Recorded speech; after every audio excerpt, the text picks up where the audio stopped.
stick lifted, and then a big hit in open ice as Reshny goes down. Tanner Howe took him out. Reshny down on his hands and knees. Play continues. Whitehead over the line.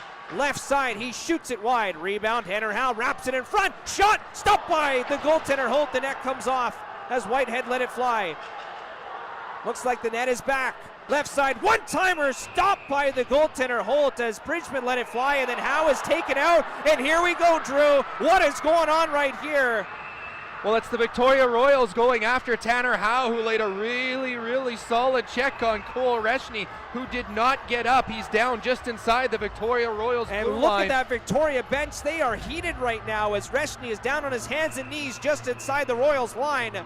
And the officials allowed the play to continue. Yeah, and the officials have a decision to make there, Dante. They look at the player and they determine if he's not in an emergency distress. They will not blow the whistle if the other team has the puck, which the Regina Pats continued to have for about 20-25 seconds there after Tanner Howe absolutely lowered the boom on Cole Reshny. And that's why that crowd was drawn in front of the Victoria Royals net. Reshny's still down on the ice getting attended to. I actually haven't had a chance to see a replay of the hit, Dante, but it was definitely a vicious one. Tanner Howe caught Reshny right inside the Victoria Royals blue line. He's still being attended to. I don't know if they're going to show this replay, so I guess we're not entirely sure on where the hit was, but Reshny is slow to get up, and the athletic therapist for the Royals is out on the ice, and they will help Reshny off the ice. And you hate to see that. He's one of the bright young stars here in the Western Hockey League at just 16 years old, and we hope he's all right.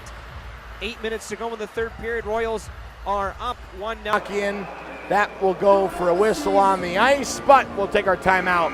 6:56 to go in period 2. Hang on, getting a little chippy here with Desane and Southern.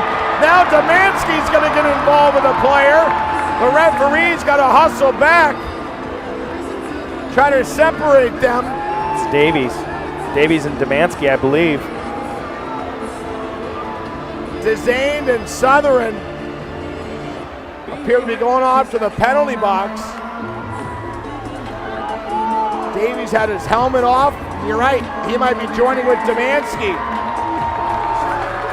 So there's that chippiness carrying on. We'll get some salsa for all this chip. All the salsa, bring it to me. Come back, 2-2 game here. We'll wrap up the second. You're listening to Hawks Hockey on the Winterhawks Radio Network. Okay. It's about as good as it's going to get. Give and go pass. Iginla trying to get to the net, puts it on, and a save made by Hauser. Iginla got in a little too close, rolled through the stop sign and into the intersection. We've got a tie up on the end boards once more. Iginla's tied up in there.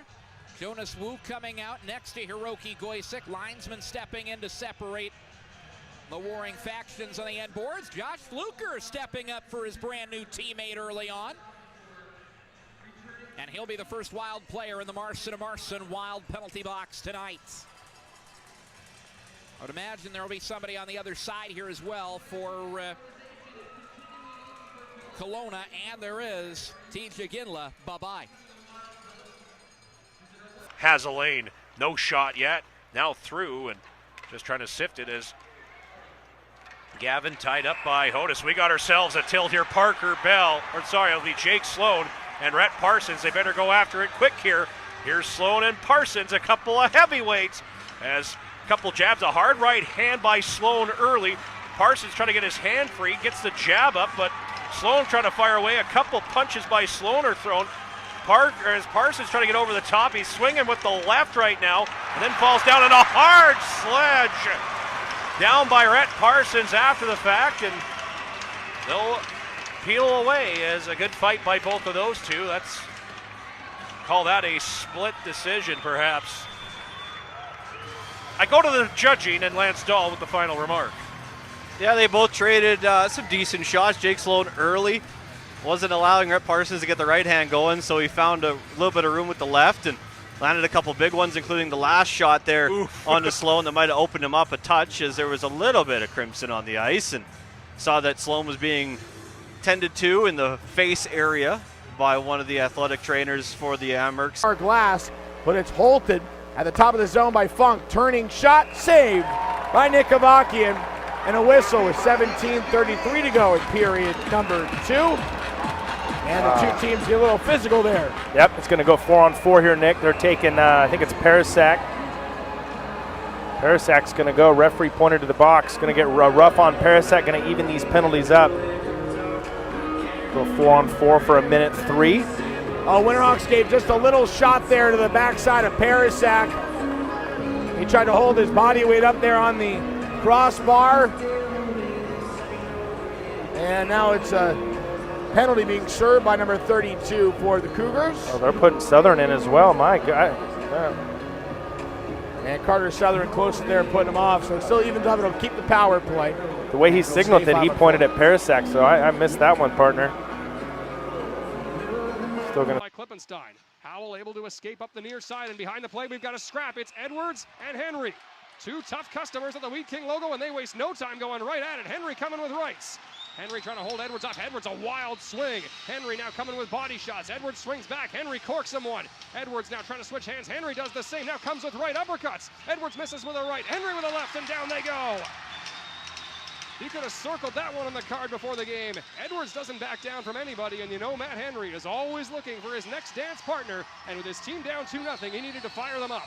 What a Tilly.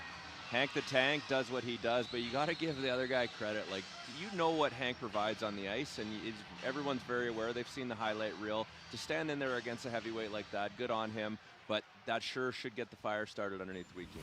No one will ever accuse Edwards of picking his spots. Find Morey, huge hit on the boards there. Hawks are going to retaliate because of that contact, and McDonough trying to get the drop the gloves, and they'll do just that. Kyle McDonough engaging with a fight with Nicholas McLennan. Quick right for McLennan and a fast takedown there. But the Winterhawk rookie McDonough standing up for Josh Morey. That'll gain some respect. 5 minutes for fighting and a fight between the top dogs of the Western Conference. 2:11 into period 1. The kid's 16 years old, folks, standing up for Josh Morey like that. That's what you love to see, Nick. Just the leadership revolving throughout this team. McLennan with the hit on Morey. You and I kind of looked at each other quick, and we're like, no arm in the air for that one. Nope. All of a sudden. Left point, Fluker fakes a pass, sends it left wing circle. Through for Moore in front. Kekkonen on the far post. He covers it with 6:11. Left in the third. Sherbina coming in. Scrapping with Newtons. They've got each other wrapped up. Gloves first. Graham trying to get it. Sherbina as well. McCaggerty is in there. Moore and Graham are tied up on the near corner wall. Trying to get gloves jousted free here. And off to the keyhole security penalty box, locked up to be secured as Ethan Newtons. Maddox McCaggerty skates off. Bringing some action and some life in his first game with the Wenatchee Wild. Roughing as Sherbina heads off as well. And joining him on the other side. Have no choice but to ice it, but there's going to be a penalty. We got ourselves another fight here. Nate Corbet and Jackson Smith. I like this. And Corbet comes over Smith with a hard hit as Corbet made the first move, trying to get a hard shot in. A couple misses by Smith. Hitting helmets right now. Corbet trying to come back with a fight. And now a good right hand, or left hand by Corbet twice. Another one by Corbet, trying to come over. Now switches to the right. Couple of uppercuts. Corbet swinging away. Smith comes back with a couple. Corbet throws a couple more bombs on the left-handed side. He switched twice in this fight. And they'll split him off.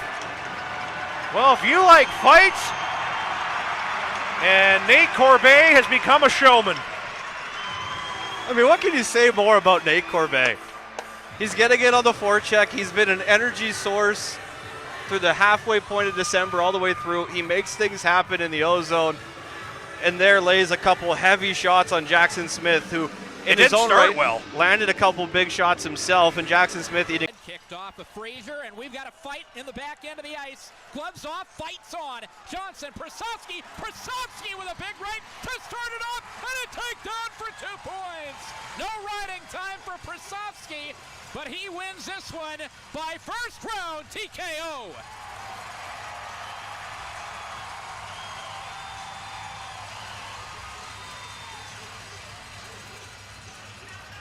Carter Prasovsky heads off. Trey Johnson heads off. 12:47 left in the first period. This joint is jumping. And I think we might have our timeout on the ice as well. And we do. 12:47 left in the first. And Portland Southern will intercept. Southern down low, in tight, one-timer right in front. Hudson Darby got denied by the right pad of Ravensburg. And a good pass to center from Tyson Yaremko.